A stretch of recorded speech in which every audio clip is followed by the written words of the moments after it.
भारत के संविधान निर्माता साहिब भीमराव अम्बेडकर, जिनका जन्म 14 अप्रैल 1891 ईस्वी को मध्य प्रदेश के छोटे से गांव महू में हुआ था।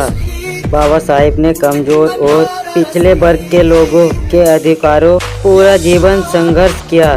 तो आइए जानते हैं उनके अनमोल विचारों को। संविधान केवल वकीलों का दस्तावेज नहीं है, बल्कि यह जीवन जीने का एक माध्यम है। ज्ञानी लोग किताबों की पूजा करते हैं, जबकि अज्ञानी लोग पत्थरों की पूजा करते हैं। मंदिर जाने वाले लोगों की लंबी कतारें जिस दिन पुस्तकालय की ओर बढ़ेंगी, उस दिन मेरे इस देश को महान शक्ति बनने से कोई रोक नहीं सकता। मैं राजनीति में सुख भोगने नहीं, बल्कि नीचे दबे हुए अपने भाइयों को अधिकार दिलाने आया हूँ। मैं ऐसे धर्म को मानता हूँ जो स्वतंत्रता, समानता और भाईचारा को सिखाता है। शिक्षा महिलाओं के लिए भी उतनी ही जरूरी है जितना पुरुषों के लिए। शिक्षित बनो, संगठित रहो, संघर्ष करो। यदि हम आधुनिक विकसित भारत चाहते हैं तो सभी धर्मों को एक होना पड़ेगा।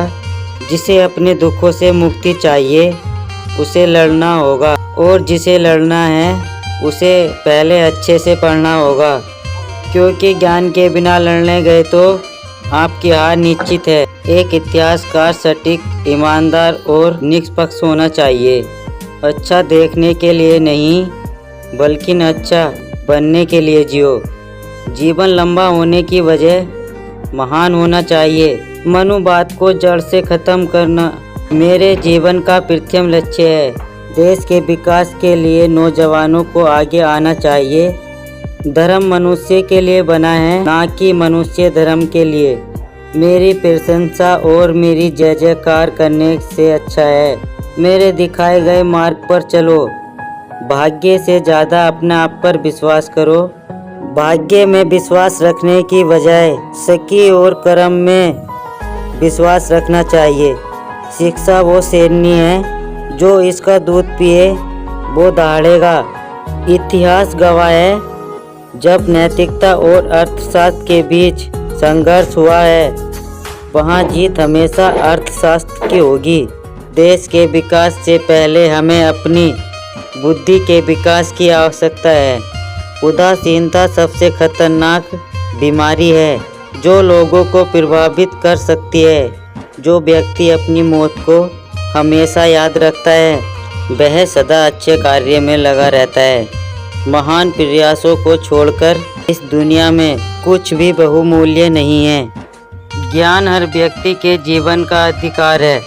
अन्याय से लड़ते हुए आपकी मौत हो जाती है तो आपकी आने वाली पीढ़ियां उसका बदला जरूर लेगी, और अगर अन्याय सहते हुए आपकी मौत हो जाती है तो आपकी आने वाली पीढ़ी भी गुलाम बनी रहेगी। जो झुक सकता है वो झुका भी सकता है। हमारे देश के संविधान में मतदान का अधिकार एक ऐसी ताकत है जो किसी भी ब्रह्मास्त्र से कहीं अधिक ताकत रखता है। जो कौम अपना इतिहास नहीं जानती, वह कौम कभी भी अपना इतिहास नहीं बना सकती। इस पूरी दुनिया में गरीब वही है जो शिक्षित नहीं है। मैं यह नहीं मानता और ना कभी मांगूंगा कि भगवान बुद्ध विष्णु के अवतार थे। मैं इसे पागलपन और झूठा प्रचार प्रसार मानता हूँ।